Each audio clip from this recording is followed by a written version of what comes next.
എല്ലാ മാന്യ പ്രേക്ഷകർക്കും ജ്യോതിഷപർവം എന്ന നമ്മുടെ ചാനലിലേക്ക് സുസ്വാഗതം.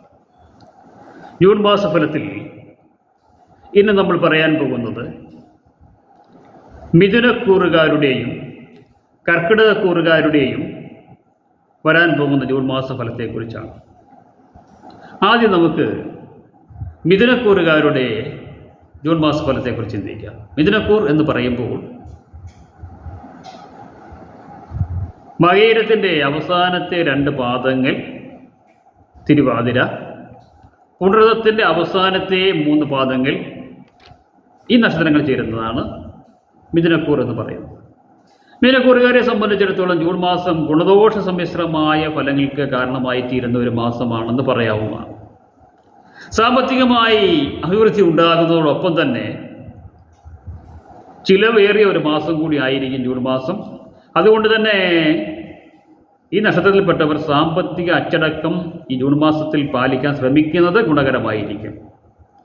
അതുപോലെ തന്നെ അപ്രതീക്ഷിതമായ ചില രോഗങ്ങളൊക്കെ വന്നുവിടാനുള്ള സാധ്യതകളെ കരുതിയിരിക്കേണ്ട ഒരു മാസം കൂടിയാണ് ജൂൺ മാസം എന്ന് പറയാവുന്നതാണ്. എങ്കിലും വീട്ടിൽ മംഗളകരമായ പല കർമ്മങ്ങളും നടക്കാൻ സാധ്യതയുള്ളൊരു മാസമാണ്. വിദ്യാർത്ഥികൾക്കൊക്കെ ഉയർന്ന പഠനത്തിനും വിദേശ പഠനത്തിനും ഒക്കെ സാധ്യതകൾ തെളിയുന്ന മാസം കൂടിയാണ്. ഉദ്യോഗാർത്ഥികൾ കഠിനമായ പരിശ്രമത്തിൻ്റെ ഫലമായി നേട്ടങ്ങൾ ഉണ്ടാക്കാൻ കഴിയുന്ന മാസമാണ്. എങ്കിലും ടെക്നോളജിസ്റ്റുകളെ, കലാകാരന്മാരെ എന്നിവർക്കൊക്കെ ഈ ജൂൺ മാസം വളരെയേറെ ഗുണകരമായിരിക്കും.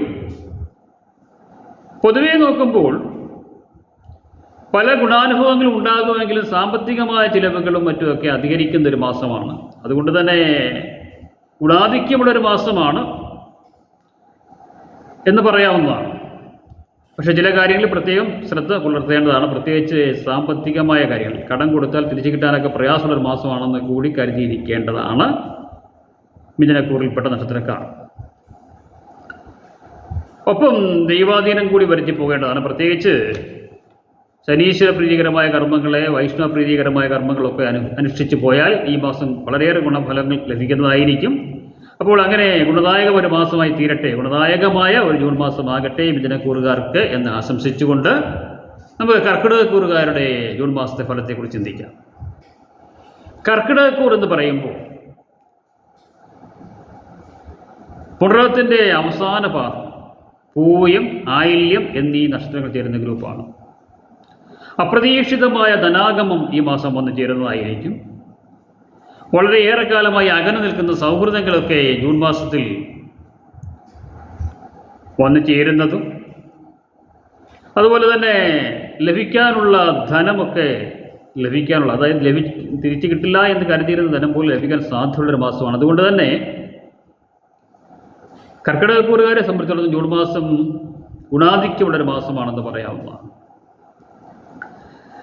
കർമ്മരംഗത്ത് പല വിധത്തിലുള്ള പുരോഗതികൾ ഉണ്ടാകുന്നതായിരിക്കും. വിദ്യാർത്ഥികൾക്കൊക്കെ ഉയർന്ന പഠനത്തിനുള്ള അവസരങ്ങൾ ഉണ്ടാകുന്നതായിരിക്കും. വിദേശ പഠനത്തിനൊക്കെ സാധ്യത തെളിയുന്നൊരു മാസമാണ്.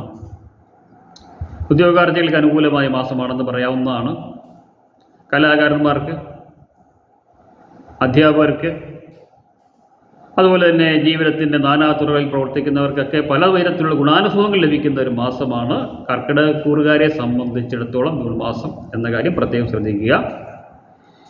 എങ്കിലും ശനീശ്വര പ്രീതികരമായ കർമ്മങ്ങളൊക്കെ അനുഷ്ഠിച്ചു പോകാൻ പ്രത്യേകം ശ്രദ്ധിക്കേണ്ടതാണ്.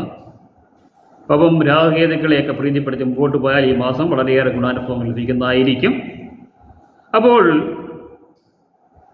കർക്കിടകക്കൂറിൽപ്പെട്ട എല്ലാ നക്ഷത്രക്കാർക്കും എല്ലാവിധ സൗഭാഗ്യങ്ങളും ഉണ്ടാകട്ടെ എന്ന് പ്രാർത്ഥിച്ചുകൊണ്ട് മറ്റൊരു വിഷയമായി കാണുമ്പോൾ ഏവർക്കും നന്ദി, നമസ്കാരം.